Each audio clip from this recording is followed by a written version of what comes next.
A motorbike rider and a trader just walked out of an Accra court on bail after a violent robbery. This is West Africa News Update today.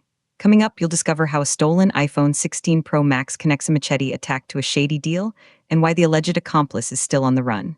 Meet Joel Arma, also known as Stop 10, a motorbike rider from Zamrama Line, and Gideon Awiwa, also known as Bongo, a trader from Asu.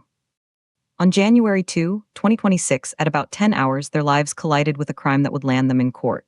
But here's the twist. This isn't just a simple snatch and grab. This case involves a medical doctor, a missing bag, and a suspect who vanished into thin air.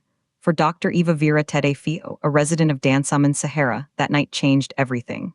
She was walking on a Dodi Mingle street, carrying a backpack and a paper bag. According to the prosecution, Joel Arma and a man named Jibril, also known as Whale, spotted her. They were on an Apsonic motorbike. Arma allegedly slowed down and parked. Jibril got off, and then something shocking happened. Jibril pulled a machete from his trousers. He attacked the doctor. He snatched her bags, and they fled into the night. The stolen property was significant. The bag contained an iPhone 16 Pro Max valued at GH13,000. It had GH13,000 in cash. It had US$10, a wristwatch, a passport, a Ghana card, clothing, a yellow fever card. Personal effects gone in an instant. But here's the part that will blow your mind. Just 2 hours later, at about 200 hours, the suspects allegedly sold that very phone.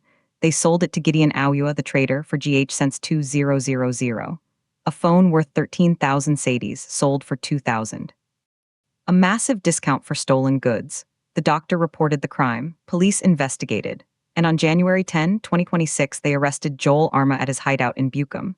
During interrogation, he admitted the offense. He named Jibril as his accomplice, and he named Gideon Awiwa as the receiver of the stolen phone. Awiwa was subsequently arrested. He also admitted to the offense. 2 men in custody. 1 man, Jibril, still at large. The case went to the Accra Circuit Court, presided over by Basilia Ajay Tawaya. Both men pleaded not guilty. Joel Arma to robbery and conspiracy. Gideon Awiwa to dishonestly receiving stolen property. And then the court's decision. Bail, GH50,000 each. With 2 sureties, the court ordered that 1 surety for each man must be a salaried worker earning not less than GH500. The other must be justified. 2 men accused in a violent machete robbery, walking free on bail. The case has been adjourned to February 26, 2026.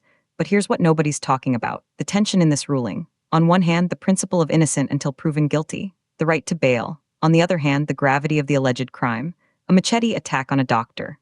A stolen iPhone 16 Pro Max, a receiver who allegedly bought it for a fraction of its value. And 1 suspect, Jibril, still being sought by police. Some say the bail conditions are strict and ensure they return to court. Others ask if GH50,000 is enough for charges this serious. The prosecution, led by Chief Inspector Daniel Afori Apaya, laid out a detailed timeline.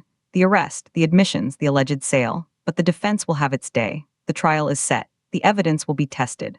For Dr. Eva Vera Tede Fio, the wait for justice continues. Her property, some of it possibly gone forever. For Joel Arma and Gideon Awiwa, they maintain their innocence as they await trial.